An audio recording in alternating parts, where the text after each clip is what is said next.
दोस्तों, life inspired stories channel पर आपका बहुत बहुत स्वागत है। वीडियो शुरू करने से पहले कृपया आप मेरे चैनल को सब्सक्राइब जरूर करें और साथ में बेल आइकन को भी दबा दें ताकि मेरे नए वीडियो का नोटिफिकेशन आपको मिल जाए। और अगर वीडियो अच्छा लगे तो कृपया लाइक, कमेंट और ज्यादा से ज्यादा शेयर करें। अब देर न करते हुए आज की कहानी शुरू करते हैं। दोस्तों, आज हम बात करेंगे नसीब के बारे में कि नसीब क्या है और कैसे नसीब चमत्कार करता है। मनुष्य हमेशा से नसीब का गुलाम रहा है और जब तक सृष्टि है तब तक रहेगा। दोस्तों, नसीब मनुष्य के प्रारब्ध कर्मों के अनुसार बनता है और उसी के अनुसार मनुष्य को जन्म मिलता है। मनुष्य के जन्म से पहले ही ये तय हो जाता है कि वो कितना समय दुनिया में रहेगा और उसके साथ क्या क्या होगा और उसे जीवन में क्या क्या मिलेगा। ये सब कुछ हमें नसीब के अनुसार ही मिलता है। हम लोग हमेशा नसीब को कोसते रहते हैं कि हमारा नसीब खराब है, इसलिए हम बहुत गरीब हैं। दोस्तों, नसीब सभी का होता है, चाहे कोई अमीर हो या गरीब अपनी गरीबी के कारण नसीब को कोसता है और अमीर अपनी परेशानियों और बीमारी के कारण नसीब को दोष देता है। आज की ये सुंदर कहानी में आपको पता चलेगा कि कैसे मनुष्य का नसीब बदलता है, या फिर ये कह सकते हैं कि समय आने पर उसका नसीब कैसे जाग जाता है। अगर आप भी ये सब कुछ जानना चाहते हैं तो कृपया वीडियो में अंत तक बने रहें। अब देर ना करते हुए आज की कहानी शुरू करते हैं। प्राचीन समय की बात है। एक छोटे से गांव में साजन नाम का आदमी अपनी पत्नी सरला के साथ रहता था। वो बहुत ही गरीब था। उसके घर का गुजारा बड़ी मुश्किल से होता था।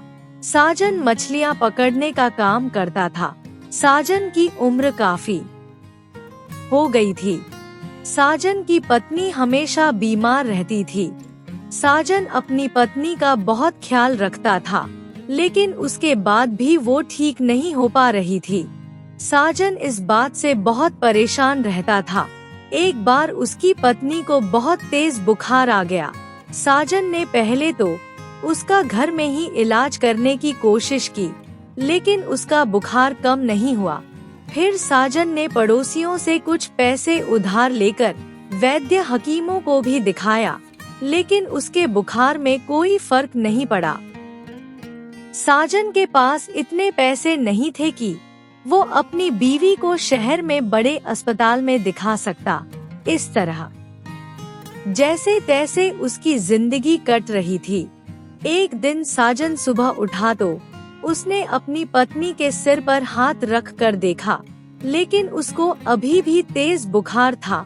साजन ने अपना मछली पकड़ने वाला जाल उठाया और नदी पर मछली पकड़ने के लिए चल दिया। नदी के पास पहुंचकर साजन ने नदी में जाल डाल दिया और फिर मछली फंसने का इंतजार करने लगा। वहां पास में ही रामू नाम का मछुआरा अपनी नाव में बैठकर नदी के बीचों बीच मछली पकड़ रहा था। साजन को देखकर रामू ने कहा, बाबा, किनारे पर बैठकर बड़ी मछली नहीं फंसेगी, उसके लिए तुम्हें नदी के बीचों बीच आना ही पड़ेगा। हो सकता है फिर तुम्हारे जाल में कोई बड़ी मछली आ जाए।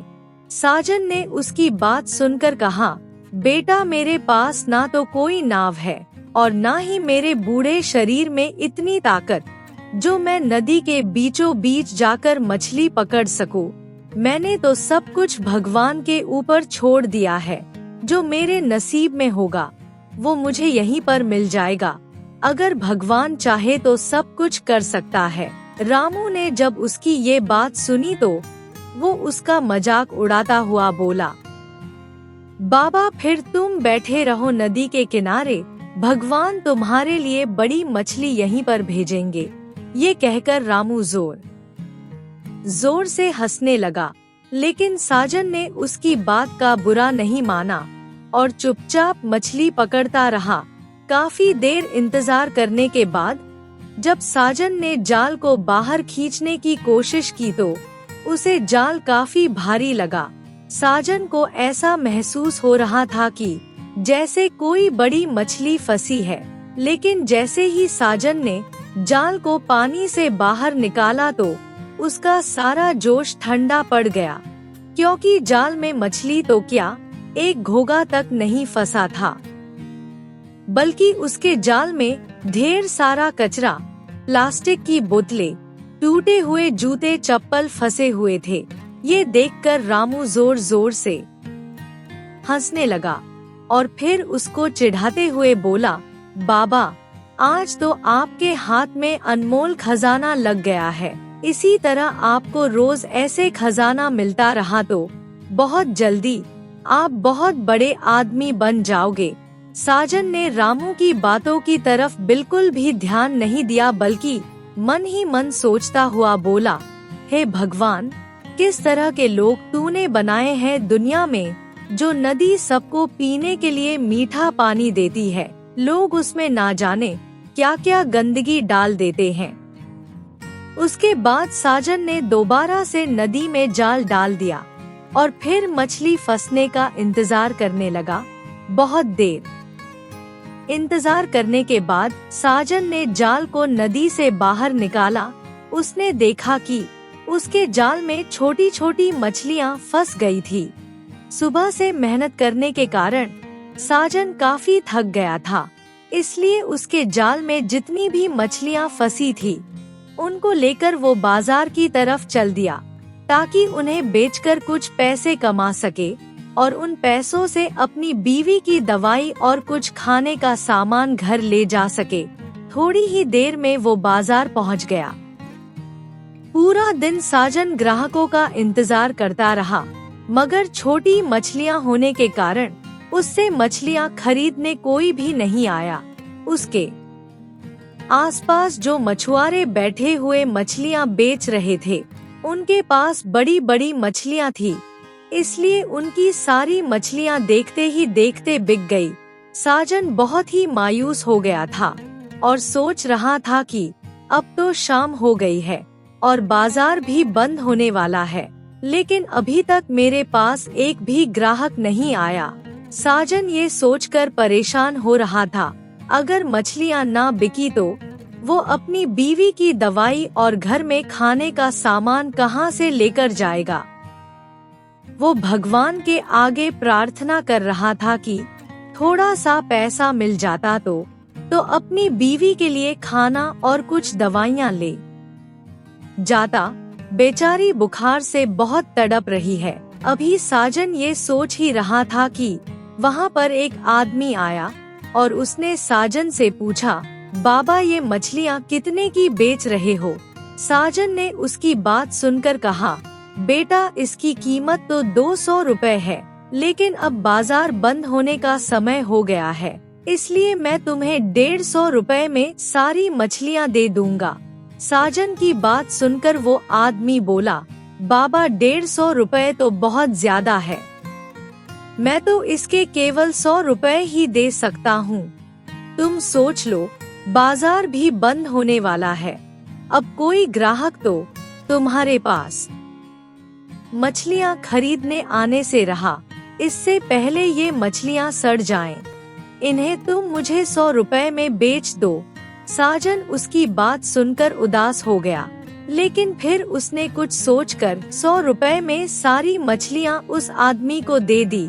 तब तक बाजार भी बंद हो गया था। साजन ने अपनी दुकान को समेटा और वापस घर की तरफ चल दिया। अभी वो थोड़ी दूर ही गया था कि उसे वृक्ष के नीचे एक महात्मा बैठे हुए नजर आए। महात्मा की नजर भी साजन के ऊपर पड़ी। उन्होंने साजन को अपने पास आने का इशारा किया।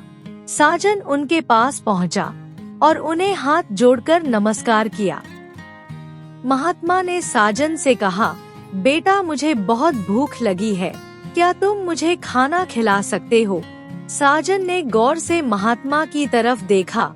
महात्मा को देखकर साजन को लग रहा था कि ये बहुत ही ज्ञानी और पहुँचे हुए साधु हैं। साजन ने महात्मा से कहा, बाबा, क्यों नहीं, आप कुछ देर इंतजार करिए, मैं आपके खाने का कुछ इंतजाम करता हूँ। ये कहकर साजन पास वाले ढाबे पर गया और महात्मा के लिए खाना लेकर वापस आया और वापस आकर उसने बड़े ही श्रद्धा और प्यार से खाना महात्मा के आगे रख दिया और बोला, बाबा आप इस खाने को खा लीजिए, इससे आपकी भूख मिट जाएगी। महात्मा ने खाना खाया और उसके बाद उन्होंने साजन से पूछा, बेटा तुम कौन हो, क्या अपने बारे में कुछ नहीं बताओगे? तब साजन ने अपने बारे में सब कुछ महात्मा को बता दिया। साजन की बात सुनकर महात्मा समझ गए कि ये बहुत ही भला और दयालु इंसान है। महात्मा ने सोचा, क्यों ना इसको कुछ दिया जाए। ये सोचकर महात्मा ने अपने झोले में हाथ डाला और छोटे छोटे दानों से भरी हुई थैली साजन को दे दी और कहा, बेटा तुमने बिना मतलब के जो मेरी सेवा की है, भगवान तुम्हें उसका फल जरूर देंगे। फिर महात्मा ने कहा, बेटा कल जब तुम मछली पकड़ने जाओगे तो मछली पकड़ने से पहले दानों को नदी में डाल देना। साजन ने महात्मा से दाने लिए और अपने पास रख लिए और फिर उन्हें प्रणाम करके अपने घर लौट गया। जब साजन घर पहुंचा तो उसने देखा कि आज उसकी पत्नी की तबीयत ठीक नजर आ रही थी। ये देखकर साजन बहुत खुश हुआ। उसने खाना बनाना शुरू किया। वो कुछ मछलियाँ बचाकर लाया था, इसलिए उसने रोटी के साथ मछली की सब्जी बनाई और अपनी पत्नी को खिलाई। अपनी पत्नी को खाना खिलाने के बाद जब साजन खाना खाने बैठा तो तभी वहाँ पर एक कुत्ता आ गया। कुत्ते को देखकर साजन के चेहरे पर मुस्कान आ गई। उसने कुत्ते को प्यार से पुचकारते हुए कहा, क्या बहुत भूख लगी है, रुको मैं अभी तुम्हें खाना देता हूँ। उसके बाद साजन ने अपने खाने में से एक हिस्सा निकालकर कुत्ते को खाने के लिए दे दिया। साजन बहुत समय से ऐसे ही कर रहा था। वो जब भी खाना खाने के लिए बैठता तब वो कुत्ता रोज आता और साजन उसके साथ खाना मिल बांट के खाता। खाना खाने के बाद कुत्ता वहाँ से चला गया। कुत्ते के जाने के बाद साजन भी भगवान का नाम लेकर सो गया। अगली सुबह साजन जल्दी उठा और अपना मछली पकड़ने वाला जाल लेकर नदी की तरफ चल दिया। साजन जैसे ही नदी में जाल डालने लगा तभी उसे महात्मा के दिए हुए दानों की याद आई, जो कल महात्मा ने उसे दिए थे। साजन ने अपनी जेब से दाने निकाले और नदी में डाल दिए। फिर उसके बाद साजन ने अपना जाल भी नदी में डाल दिया और फिर मछली फंसने का इंतजार करने लगा। अभी साजन को जाल डाले थोड़ी देर ही हुई थी कि जाल नीचे की तरफ डूबने लगा। साजन को लगा जैसे जाल में कोई भारी चीज फंस गई है। साजन जोर लगाकर जाल को खींचने लगा, लेकिन उसकी उम्र ज्यादा होने के कारण उसे जाल खींचने में बहुत परेशानी हो रही थी। उसने जैसे तैसे काफी मेहनत करने के बाद जाल को बाहर निकाल ही लिया। जैसे ही साजन की नजर जाल के ऊपर पड़ी तो वो हैरान रह गया, क्योंकि जाल के अंदर बहुत ही बड़ी मछली फंसी हुई थी। उस मछली को अनमोल मछली के नाम से लोग जानते थे, क्योंकि वो मछली कभी कभार ही किसी के हाथ आती थी और लोग तो यहाँ तक कहते थे कि जिसका नसीब अच्छा होता है वो मछली केवल उसे ही मिलती है। पास में दूसरा मछुआरा रामू भी ये सब देख रहा था। इतनी बड़ी मछली को देखकर वो भी हैरान रह गया और वो मन ही मन सोचने लगा कि काश इतनी बड़ी मछली मुझे मिल जाए तो मेरा जीवन ही बदल जाएगा। ये सोचकर रामू साजन से मछली छीनने के बारे में सोचने लगा। उधर साजन ने मछली को जाल से बाहर निकाला और उसको लेकर जाने लगा। साजन रामू की योजना से बिल्कुल अनजान था। वो अभी थोड़ी ही दूर गया था कि तभी किसी ने उसे जोर से धक्का दिया। साजन धक्का लगने के कारण नीचे गिर गया और मछली उसके हाथ से छूट गई। साजन को दूसरे मछुआरे रामू ने धक्का दिया था ताकि वो उससे मछली छीन सके। जैसे ही साजन नीचे गिरा, रामू मछुआरा मछली लेकर भागा। साजन ने जब रामू को भागते हुए देखा तो वो जोर जोर से चिल्लाने लगा कि ये चोर मेरी मछली लेकर भाग रहा है, लेकिन वहाँ साजन की पुकार सुनने वाला कोई नहीं था। तभी वहाँ पर दौड़ता हुआ एक कुत्ता आया। ये वही कुत्ता था जिसे साजन रोज अपने साथ खाना खिलाता था। कुत्ता रामू मछुआरे की तरफ भागा और जाकर उसका पैर पकड़ लिया। जैसे ही कुत्ते ने उसका पैर पकड़ा, वो जमीन पर गिर गया। कुत्ता उसके ऊपर झपट पड़ा और उसने रामू को कई जगह से काट लिया। जब रामू नीचे गिरा तो मछली उसके हाथ से छूट गई। मछुआरा दर्द के मारे जोर जोर से चिल्लाने लगा। उसके चिल्लाने की आवाज सुनकर बहुत सारे लोग वहां इकट्ठे हो गए। रामू ने जब इतने सारे लोगों को अपने सामने देखा तो अपनी पोल खुलने के डर से रामू मछुआरा मछली वहीं छोड़कर भाग गया। तब तक साजन भी वहां पहुंच गया था। लोगों ने मछली को उठाकर साजन को दे दिया। साजन ने लोगों का धन्यवाद दिया। जब सभी लोग चले गए, तब साजन ने मछली अपने हाथ में पकड़ी और सोचने लगा कि मछली को बेचने से पहले इसका थोड़ा सा हिस्सा अपने और अपनी पत्नी के लिए भी रखूंगा। ये सोचकर साजन मछली को घर ले आया। साजन ने मछली को अपनी पत्नी को दिखाया। उसकी पत्नी भी इतनी बड़ी मछली देखकर हैरान रह गई। फिर उसके बाद साजन ने जैसे ही मछली को काटा तो उसके अंदर उसे एक अनमोल हीरा नजर आया। हीरे को देखकर साजन की आंखें फटी की फटी रह गई। साजन सोचने लगा कि इस हीरे की कीमत तो लाखों में होगी। इसको बेचने के बाद मुझे सारी उम्र कुछ भी करने की जरूरत नहीं पड़ेगी। तभी साजन को महात्मा की याद आई, जिन्होंने उसे नदी में डालने के लिए दाने दिए थे। उसने सोचा, इस हीरे का आधा हिस्सा तो महात्मा जी का भी बनता है। ये सोचकर वो आधा हिस्सा देने के लिए वहां पहुंचा जहां पर महात्मा जी उसे कल मिले थे। लेकिन जब साजन वहां पहुंचा तो महात्मा जी वहां नहीं थे। वहां सिर्फ महात्मा जी की चादर पड़ी हुई थी, जिस पर कल महात्मा जी बैठे हुए थे। साजन ने आसपास के लोगों से पूछा तो लोगों ने बताया कि यहाँ पर उन्होंने कभी किसी महात्मा को नहीं देखा। लोगों की बात सुनकर साजन बहुत ही हैरान हुआ। वो सोचने लगा कि महात्मा जी कौन थे? क्या स्वयं भगवान महात्मा के भेष में मेरा नसीब बदलने के लिए आए थे? ये सोचकर साजन का दिल श्रद्धा से भर गया और वो वहीं पर हाथ जोड़कर बैठ गया और आंखें बंद करके महात्मा का शुक्र करने लगा। उसके बाद तो जैसे साजन की जिंदगी ही बदल गई। अब उसके जीवन में किसी भी चीज की कोई कमी नहीं थी।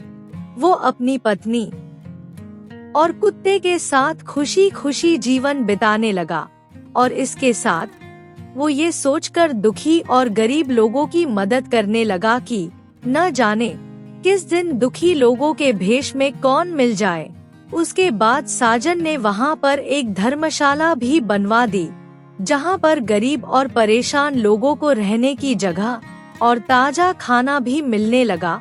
दोस्तों, अगर हमारे अंदर भगवान के प्रति विश्वास और श्रद्धा होगी और हमारे अंदर लोगों की मदद करने का जज्बा होगा, तो परमात्मा किसी न किसी रूप में हमारा नसीब बदलने जरूर आएंगे। हम लोग हमेशा अपनी गरीबी और परेशानी का कारण भगवान को मानते हैं और हमेशा यही बोलते हैं कि परमात्मा ने हमारा नसीब ऐसा क्यों बनाया। लेकिन दोस्तों, परमात्मा कभी भी किसी का नसीब नहीं बनाता। इस दुनिया में मनुष्य जो भी कर्म करता है, उसी के अनुसार ही उसका नसीब तय होता है। इसलिए हमें कभी भी भगवान को दोष नहीं देना चाहिए और जब भी मौका मिले लोगों की सेवा और मदद जरूर करनी चाहिए। अगर हमारे अंदर सच्ची श्रद्धा और परमात्मा के प्रति प्यार और भक्ति होगी तो हमें जीवन में कभी भी किसी चीज की कमी नहीं रहेगी, क्योंकि परमात्मा अपने भक्तों की हमेशा मदद करते हैं। दोस्तों, अगर आप भी ये चाहते हैं कि आपके जीवन में कभी किसी चीज की कमी ना रहे, तो आपको रोज सुबह परमात्मा को याद करना चाहिए और बड़े श्रद्धा और प्यार के साथ उसकी भक्ति करनी चाहिए। अगर आप ऐसा करेंगे तो परमात्मा आपके जीवन में कभी भी दुख या परेशानी नहीं आने देंगे। दोस्तों, जिस तरह से इस कहानी में परमात्मा ने एक गरीब का नसीब इतना बदल दिया कि उसके सारे दुख खत्म हो गए और उसके जीवन में खुशहाली आ गई और वो खुशी भरा जीवन बिताने लगा। दोस्तों, ये सब कुछ आपके साथ भी हो सकता है। उसके लिए आपको परमात्मा के ऊपर पूर्ण विश्वास करना चाहिए और रोज बिना नागा उन्हें सच्चे दिल से याद करना चाहिए। दोस्तों, बहुत से लोग ये सवाल करते हैं कि हम रोजाना परमात्मा की भक्ति करते हैं, परमात्मा को दिन रात याद करते हैं, लेकिन उसके बाद भी हमारे जीवन में दुख कम क्यों नहीं होते? क्या हमारी भक्ति में कोई कमी है जिसके कारण हमारे साथ ये सब हो रहा है? दोस्तों, हमेशा इस बात को याद रखना चाहिए कि सुख दुख हमारे कर्मों के अनुसार ही मिलते हैं, लेकिन अगर हम सच्चे दिल से बिना फल की इच्छा से परमात्मा की भक्ति करेंगे तो हमें जीवन में सब कुछ प्राप्त हो जाएगा। इसलिए कभी भी फल की इच्छा लेकर भक्ति नहीं करनी चाहिए, क्योंकि जो परमात्मा हमें दे सकता है वो जान भी सकता है कि हमें क्या चाहिए। इसलिए परमात्मा के ऊपर पूर्ण विश्वास रखना चाहिए। वो जो कुछ भी करेंगे हमारे भले के लिए ही करेंगे। दोस्तों, हमारी इच्छाओं का कोई अंत नहीं है, लेकिन परमात्मा हमें वही देंगे जो हमारे लिए अच्छा होगा। दोस्तों, अगर अब भी आप कोई सवाल पूछना चाहते हैं तो मुझे कमेंट करके पूछ सकते हैं। मेरी पूरी कोशिश होगी आपके कमेंट का जवाब देने की। दोस्तों, इस कहानी से शिक्षा लेते हुए हमें परमात्मा के प्रति विश्वास रखना चाहिए और रोजाना परमात्मा की भक्ति करनी चाहिए। अगर आपको ये कहानी अच्छी लगी हो तो कृपया लाइक, कमेंट और शेयर जरूर करें। आपके प्यार और स्नेह के लिए बहुत बहुत धन्यवाद।